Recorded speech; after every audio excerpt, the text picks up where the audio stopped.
నమస్తే, welcome to 1 TV news.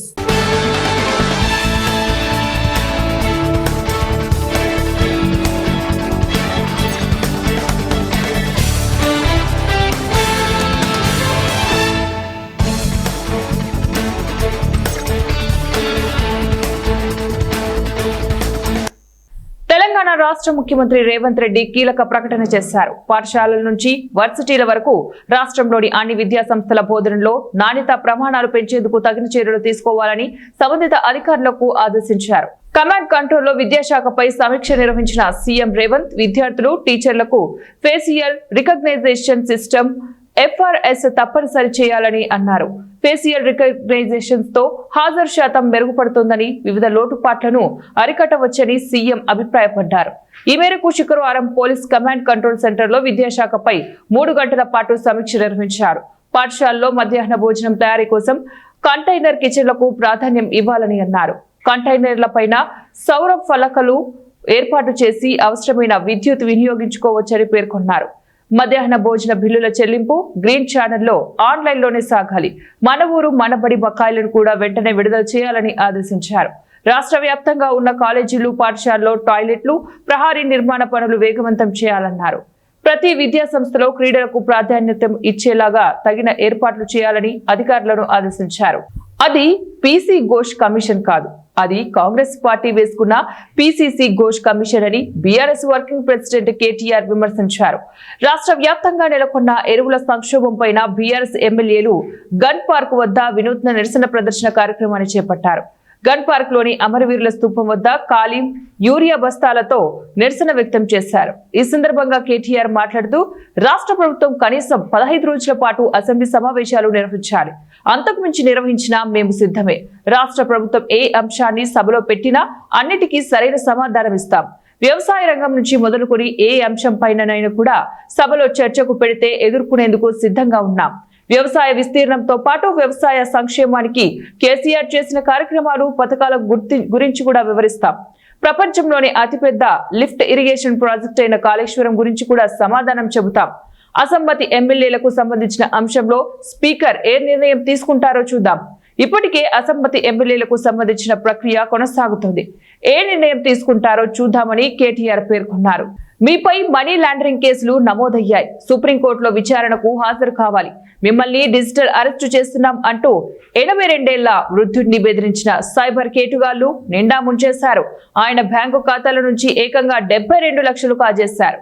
చివరకు మోసపోయారని గ్రహించిన బాధితులు సిటీ సైబర్ క్రైమ్ పోలీసులకు ఫిర్యాదు చేశారు. డీసీపీ దార కవిత వివరాల మేరకు బంజారాహిల్స్ కు చెందిన వృద్ధుడికి ఇటీవల గుర్తు తెలియని నంబర్ నుంచి వాట్సాప్ కాల్ వచ్చింది. ముంబై క్రైమ్ బ్రాంచ్ పోలీసులమంటూ ఓ వ్యక్తి పరిచయం చేసుకుని బాధితుడి వ్యక్తిగత వివరాలని కూడా చెప్పి నమ్మించాడు.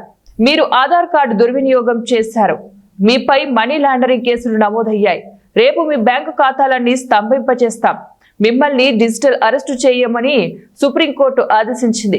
రేపు సుప్రీంకోర్టులో విచారణ జరుగుతుంది, మీరు తప్పకుండా వర్చువల్ గా హాజరు కావాలని బెదిరించాడు. మరుసటి రోజు వీడియో కాల్ చేసిన నేరగాళ్లు సినిమాల్లో లాగా సుప్రీంకోర్టు సెటప్ వేసి నకిలీ జడ్జితో ప్రశ్నలు అడిగించారు. బాధితుడు ఇదంతా నిజమేనని నమ్మాడు. ఈ నేపథ్యంలోనే అతని ఖాతాల్లోని డబ్బును తాము చెప్పిన RBI ఖాతాల్లోకి పంపాలని చెప్పారు. ఏ తప్పు చేయలేదని తేలితే వెంటనే ఆయా ఖాతాలకు డబ్బులు తిరిగి బదిలీ చేస్తామన్నారు. ఇది దేశ భద్రతకు సంబంధించిన విషయమని ఎవరికీ చెప్పకూడదని హెచ్చరించారు. దీంతో బాధితుడు 10 రోజుల పాటు తన బ్యాంకు ఖాతాలోని 72 లక్షలను వారు చెప్పిన ఖాతాలకు బదిలీ చేశాడు. అయితే ఆ తర్వాత నుంచి వారి ఫోన్ నంబర్లు కలవకపోవడం, ఇటీవల ఓ దినపత్రికలో వచ్చిన నకిలీ డిజిటల్ అరెస్టు వార్త చూసి ఇదంతా మోసమని బాధితుడు తెలుసుకున్నాడు. వెంటనే సైబర్ క్రైమ్ పోలీసులకు ఫిర్యాదు చేశాడు. ఉత్తరాది రాష్ట్రాలను భారీ వర్షాలు ముంచెత్తుతున్నాయి. ఢిల్లీతో పాటు ఉత్తరాఖండ్, హిమాచల్ ప్రదేశ్, పంజాబ్, హర్యానా, జమ్మూ కాశ్మీర్ తదితర ప్రాంతాల్లో కూడా కుండపోత వర్షాలు కురుస్తున్నాయి. ఈ వర్షాలకు ఎక్కడికక్కడ వరదలు స్తంభిస్తున్నాయి. తాజాగా జమ్మూ కాశ్మీర్ లో మరోసారి క్లౌడ్ బరస్ట్ సంభవించింది. రాంబన్, రియాసీ జిల్లాల్లో మేఘ విస్ఫోటనం కారణంగా భారీ వర్షం కురిసింది. ఈ కుండపోత వర్షానికి వరదలు స్తంభించిపోయాయి. అనేక చోట్ల కొండ చర్యలు విరిగిపడ్డాయి. ఈ ఘటనలో 11 మంది ప్రాణాలు కోల్పోగా పలువురు గల్లంతయ్యారు. రియాసీ జిల్లాలోని మహోరే ప్రాంతంలో ఓ ఇంటిపై కొండ చర్యలు విరిగిపడ్డాయి. దీంతో ఆ ఇంట్లోని కుటుంబ సభ్యులు మొత్తం ప్రాణాలు కోల్పోయింది. నజీర్ అహ్మద్, ఆయన భార్య, 5 పిల్లలు శిథిలాల కింద చిక్కుకొని మరణించారు. రంగంలోకి దిగిన రెస్క్యూ బృందాలు వారి మృతదేహాలను శిథిలాల కింద నుంచి బయటకు తీశారు. రాంబడ్ జిల్లాలోని రాజ్గఢ్ విలేజ్ లో క్లౌడ్ బరస్ట్ కారణంగా ఓ పాఠశాలను వరద ముంచెత్తింది. ఈ వరదకు 5 కొట్టుకుపోయారు. వీరిలో 4 మృతదేహాలను రెస్క్యూ టీం గుర్తించింది. గల్లంతైన వారి కోసం గాలింపు చర్యలు చేపడుతోంది. మరోవైపు గ్రామంలో కొండ చర్యలు కూడా విరిగిపడ్డాయి. దీంతో అనేక ఇళ్లు ధ్వంసమయ్యాయి. జాతీయ క్రీడా దినోత్సవం వేడుకలు కర్నూలులోని అవుట్డోర్ స్టేడియంలో ఘనంగా నిర్వహించారు. జిల్లా ఒలింపిక్ అసోసియేషన్ ఆధ్వర్యంలో నిర్వహించిన కార్యక్రమానికి కర్నూలుకు చెందిన ప్రముఖ గ్యాస్ట్రో ఎంట్రాలజీ వైద్యులు శంకర్ శర్మ ముఖ్య అతిథిగా పాల్గొన్నారు. స్టేడియం ఆవరణంలో ఉన్న పద్మభూషణ్ ధ్యాన్ చంద్ విగ్రహానికి పూలమాలలు వేశారు. ఈ సందర్భంగా డాక్టర్ శంకర్ శర్మ మాట్లాడుతూ హాకీ పితామహుడు ధ్యాన్ చంద్ జయంతి సందర్భంగా కేంద్ర ప్రభుత్వం 1975 సంవత్సరం నుంచి ఆగస్టు 29వ తేదీ వరకు జాతీయ క్రీడా దినోత్సవం నిర్వహిస్తున్నారన్నారు. ధ్యాన్ చంద్ హాకీ క్రీడకు సంబంధించి భారతదేశానికి 3 సార్లు ఒలింపిక్ లో పతకాలు తీసుకుని వచ్చారని తెలిపారు. ప్రపంచ వ్యాప్తంగా గర్వించదగ్గ వ్యక్తి ధ్యాన్ చంద్ భారతదేశంలో పుట్టడం గర్వంగా ఉందన్నారు. ధ్యాన్ చంద్ గొప్పతనాన్ని డాక్టర్ శంకర్ శర్మ విద్యార్థులకు తెలియజేశారు. క్రీడా దినోత్సవం సందర్భంగా విద్యార్థులకు క్రీడా పోటీలు నిర్వహించారు. ఈ పోటీలో విజేతలకు డాక్టర్ శంకర్ శర్మ బహుమతులు అందజేశారు.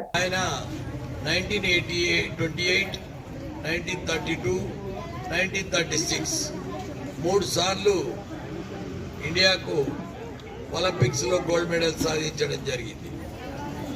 ఆయన హాకీ విజార్డ్ అంటారు, అంటే మాంత్రికుడు. ఆయన బాల్ కు బ్యాట్ కుండే కనెక్షన్ ఎవరికి అర్థం కాలేదు. నెదర్లాండ్స్ లో ఒలింపిక్స్ లో గెలిచినాక ఆయన బ్యాట్ విరగొట్టి చెక్ చేసినారు, దాంట్లో ఏమన్నా మ్యాగ్నెట్ అరేంజ్ చేసినాడా ఏమి అని.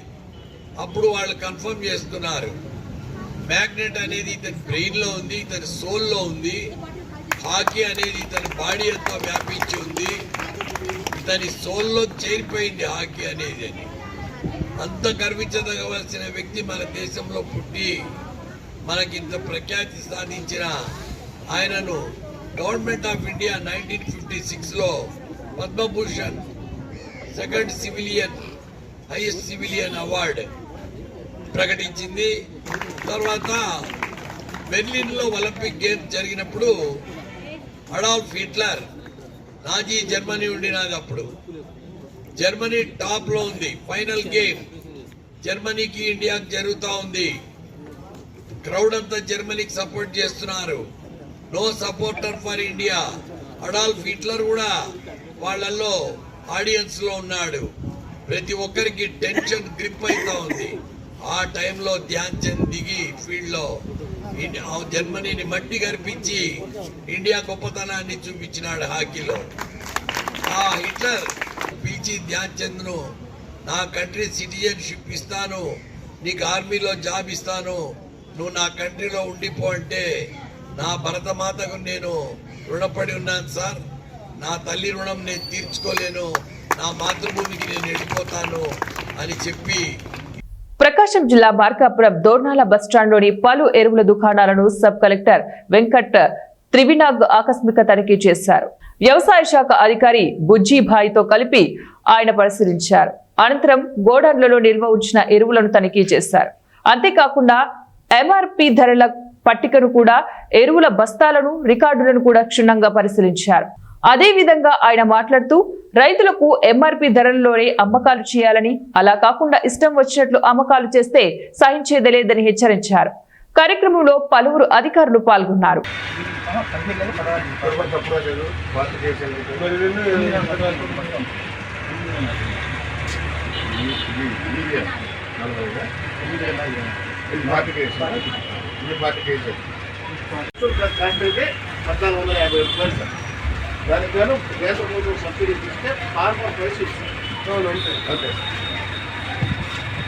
ప్రకాశం జిల్లా మార్కాపురం మండలంలోని గోగుల దిన్నెలో నాటు బాంబు కలకలం రేగింది. గ్రామంలోని ఎస్సీ కాలనీలో కుక్క నాటు బాంబును నోటితో పట్టుకొని తిరుగుతూ ఉండగా బాంబు పేలి కుక్క తల పగిలి చనిపోయింది. ఒక్కసారిగా కాలనీలో నాటు బాంబు పేరడంతో కాలనీ వాసులు భయాందోళనకు గురయ్యారు. గ్రామంలో నాటు బాంబు ఎక్కడి నుంచి వచ్చింది అనే కోణంలో పోలీసులు దర్యాప్తు చేస్తున్నారు.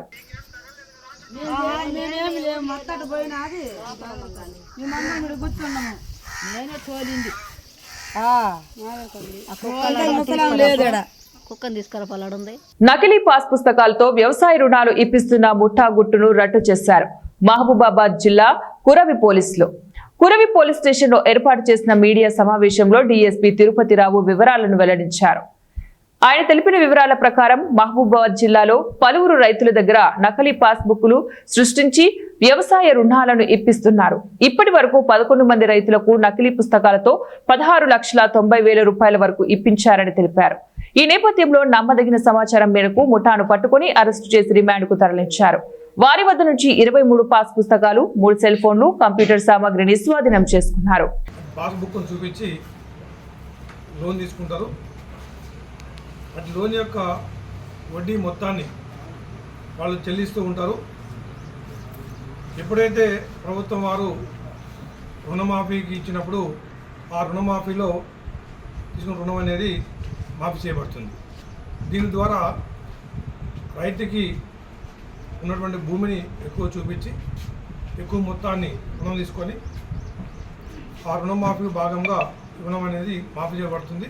దాని ద్వారా ప్రభుత్వానికి నష్టం జరుగుతుంది. ఇది యొక్క నేరం యొక్క ప్రధాన చరిత్ర. దీనిలో భాగంగా ఈరోజు మనకి 3 బాలాజీ, భాను తరకిషన్, భాను వర్జన్ అనే 3 వ్యక్తుల్ని ఈరోజు మన సమాచారం మీద అరెస్ట్ చేయడం జరిగింది.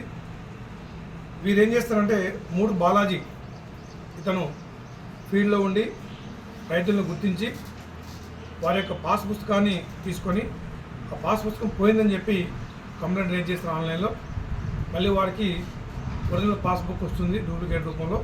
దాన్ని తీసుకొని ఆ యొక్క బుక్ యొక్క లోపల పాస్బుక్ ఏదైతే పైన కవర్ ఉందో కవర్ అంతే ఉంటుంది, కానీ పాస్బుక్ లోపల ఉన్నటువంటి పేజీలని రిమూవ్ చేస్తారు.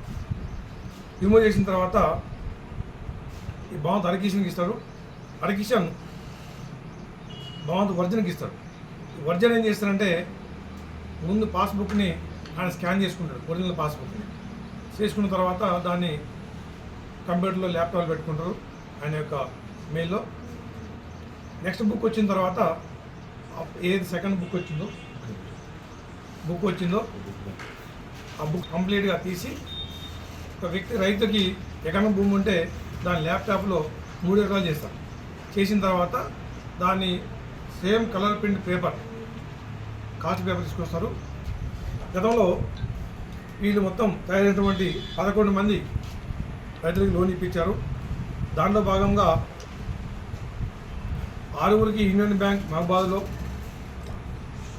కెనరా బ్యాంక్ మహబాద్లో 3గురికి మరియు కురివిలో 1కి మొత్తం 11 మందికి దాదాపు 16,90,000 రూపాయలు లోన్ ఇచ్చారు. విచారణలో ఇంకా కొంతమంది లోన్ అప్లై చేశారు, ఇంకా లోన్ ప్రాసెస్లో ఉంది. మేము బ్యాంక్ అధికారులకి సమాచారం ఇస్తాం. ఇచ్చిన తర్వాత ఇంకేమన్నా ఈ విధంగా జరిగింది అనేది వెరిఫై చేస్తూ ఉన్నాం. రైతుల పాత్ర కూడా వాళ్ళని మేము విచారణ చేస్తూ ఉన్నాం. వారి పాత్ర బయటపడితే వారికి నాలెడ్జ్ ఉంది అంటే వారి మీద కూడా కేసు నమోదు చేస్తాం. మీరు ఎస్పీ గారు శ్రీ రామసుధీర్ కేకన్ ఐపీఎస్ గారి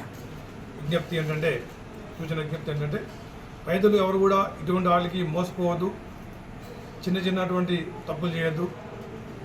ఉన్న భూమిని ఎకరం ఉంటే 2-3 ఎకరాల కింద క్రియేట్ చేసి వచ్చినప్పుడు సమాచారం పోలీసు వారికి ఇవ్వండి. కర్నూలు నగరంలోని ఠాగూర్ నగర్ ఉత్సవ కమిటీ ఆధ్వర్యంలో గత 10 సంవత్సరాలుగా బిర్లాగడ్డలో వినాయక విగ్రహాన్ని ఏర్పాటు చేసి ప్రత్యేక పూజలు అందిస్తున్నట్లు ఠాగూర్ ఉత్సవ కమిటీ సభ్యులు తెలిపారు. ఈ సంవత్సరం ప్రత్యేకంగా హైదరాబాద్ నుంచి 20 అడుగుల భారీ విగ్రహాన్ని నెలకొల్పడం జరిగిందన్నారు. ప్రతిరోజు ప్రత్యేకంగా విశేష పూజలు, కుంకుమార్చన, కలశ పూజ, అభిషేక కార్యక్రమాలు, ప్రతిరోజు పూజా కార్యక్రమాలు నిర్వహించడం జరుగుతుందని, ఈ పూజా కార్యక్రమంలో చుట్టుపక్కల ఉన్న ప్రతి కుటుంబ సభ్యులు ఎవరైనా పాల్గొనవచ్చని వారన్నారు. ప్రతిరోజు అన్నదానం, అల్పాహారం ఏర్పాటు చేయడం జరుగుతుందని తెలిపారు. వినాయక చవితి శుభాకాంక్షలు అండి. మా ఉత్సవ సమితి పేరు వచ్చేసి ఠాగూర్ ఉత్సవ సమితి అండి. మేము గత 10 సంవత్సరాల నుంచి ఈ ఉత్సవ సమితి ప్రారంభించేపరిచి మా పెద్దల ద్వారా మేము తీసుకున్నామండి. గత 8 సంవత్సరాల నుంచి మేము నిర్విరామంగా చేస్తున్నామండి. గత 3 సంవత్సరాల నుంచి 9 రోజుల పాటు అన్నదాన కార్యక్రమం నిర్వహిస్తున్నామండి. ప్రతిరోజు ఈవినింగ్ 6:30, 7 గంటల నుంచి మనకు అన్నదానం కార్యక్రమం మొదలవుతుందండి. ప్రతిరోజు నిత్య పూజలతో అన్నదానంతో భక్తులు ఎలవేళ మాకు కాపాడుతున్నారండి. మేము ఎలా అంటే సర్వమత సమ్మేళనంగా ఈ పండుగను జరుపుకుంటామండి. అందరూ పాల్గొని ఎంతో మంచిగా విజయవంతంగా ఈ కార్యక్రమాన్ని జరుపుకుంటామండి. మా దగ్గర ప్రతిరోజు ఈ సంవత్సరం ఏమనుకున్నామంటే గణపతి చండీ హోమం కూడా ఈసారి ప్రారంభించి అందరినీ ఉత్తేజపరిచి ఇంకా అందరూ పూజలో పాల్గొని మేము ముఖ్య ఉద్దేశం ఏంటంటే ఒకరు పార్టిసిపేట్ చేసే రాజు పండుగ ఇది. అందరూ సకుటుంబ సపరివార సమేతంగా వచ్చి అందరూ ఉండి బాగా పూజ చేసుకొని ఆ స్వామివారి దీవెనలు పొంది సంతోషంగా ఉండాలని చెప్పి మేము కోరుకుంటామండి. మా కమిటీ పేరు వచ్చేసి ట్యాగునర్ ఉత్సవ సమితి అండి. మీ పేరు? నా పేరు షణ్ముఖ శ్రీనివాస్ అండి. ఠాగూర్ నగర్ ఉత్సవ సమితి గత కొన్ని సంవత్సరాల నుంచి మేము ఏర్పాటు చేస్తున్నాం. మా పెద్దల నుంచి మేము యూత్ తీసుకొని ఈ కార్యక్రమాలని దగ్గరుండి మా కమిటీ సభ్యులందరి సహకారంతో ప్రతిరోజు అల్పాహారం ఏర్పాటు చేస్తూ అన్నదాన కార్యక్రమం ఏర్పాటు చేస్తూ అలాగే చండీ హోమం, కుంకుమార్చనలు ఇలాంటి ఎన్నో పూజా కార్యక్రమాలు చేసుకుంటూ ఇలాగే ఆ గణనాథుడి ఆశీస్సులు మాకు ఎల్లవెల్లా ఇస్తూ ఇలాంటి కార్యక్రమాలు మరెన్నో జరుపుకోవాలని ఆ గణనాథుడిని మనస్ఫూర్తిగా కోరుకుంటున్నాను. మా కమిటీ సభ్యులు కూడా ఇలాగే మాకు సహకారం అందించి ఇలాంటి విషయాలు ఎన్నో జరుపుకోవాలని ఆశిస్తున్నాను. మా విగ్రహం వచ్చేసి 22 అడుగుల నుండి గత 3 సంవత్సరాల నుంచి ఇలాగే అడుగడుగు పెంచుకుంటూ వెళ్తున్నాము. ఇలాంటి కార్యక్రమాలు మరెన్నో జరుపుకోవాలంటే భక్తుల సహకారం కూడా మాకు కావాలి. అలాగే మా కమిటీ సభ్యులు అందరూ చాలా సహకరిస్తాను. సంతోషం. జై బోలో గణేష్ మహారాజ్ కి.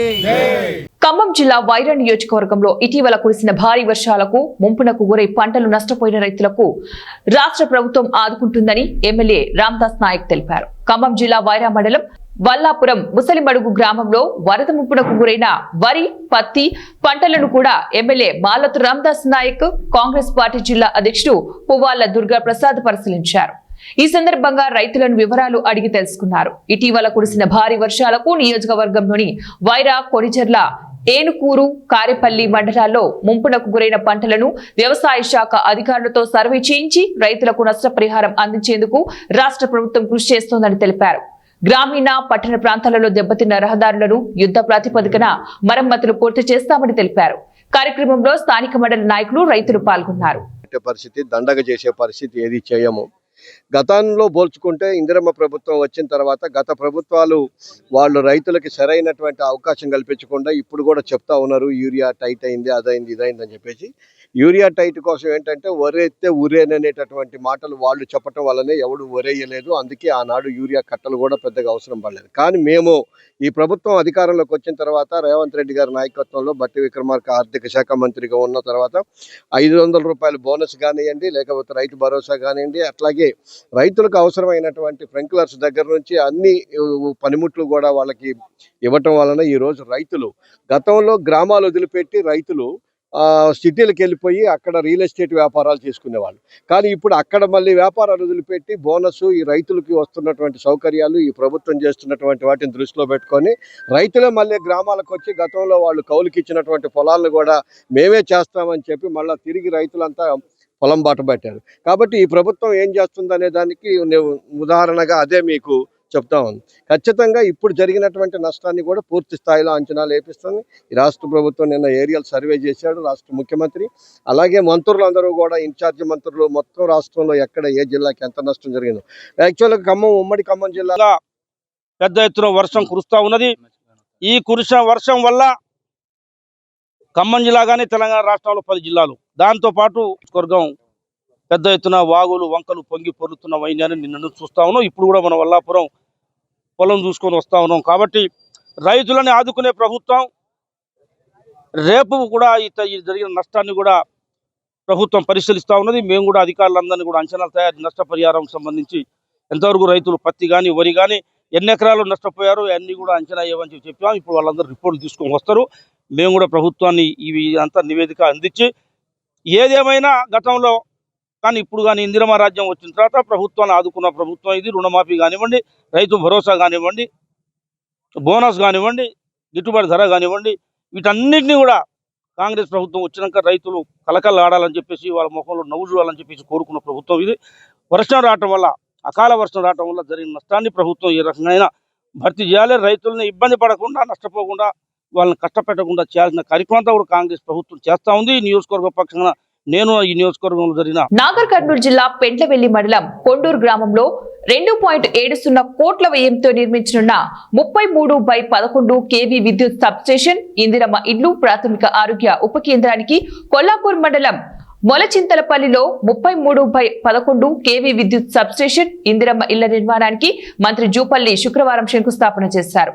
అదేవిధంగా కోడేరు మండలం ఎత్తం ఎక్స్ రోడ్ లో కల్వకోలే నుండి మైలారం వరకు PWD రోడ్డుకు శంకుస్థాపన చేశారు. ఈ సందర్భంగా మంత్రి మాట్లాడుతూ వ్యవసాయ విద్యుత్ కలెక్షన్ కోసం రైతులు విద్యుత్ కార్యాలయాల చుట్టూ తిరగవలసిన అవసరం లేదని, డీడీలు కడితే సరిపోతుందని, డీడీలు కట్టిన 60 రోజుల్లో వ్యవసాయ విద్యుత్ కలెక్షన్లు ఇవ్వాల్సిన బాధ్యత విద్యుత్ శాఖ అధికారులపైనే ఉందని వారు తెలిపారు.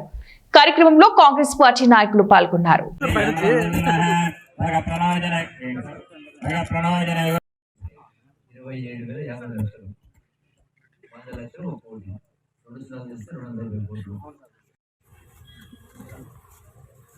ఇవి ఇప్పుడు బులెటిన్ డీటెయిల్స్. నెక్స్ట్ బులెటిన్ లో మళ్ళీ కలుద్దాం. Until then keep watching 1TV news.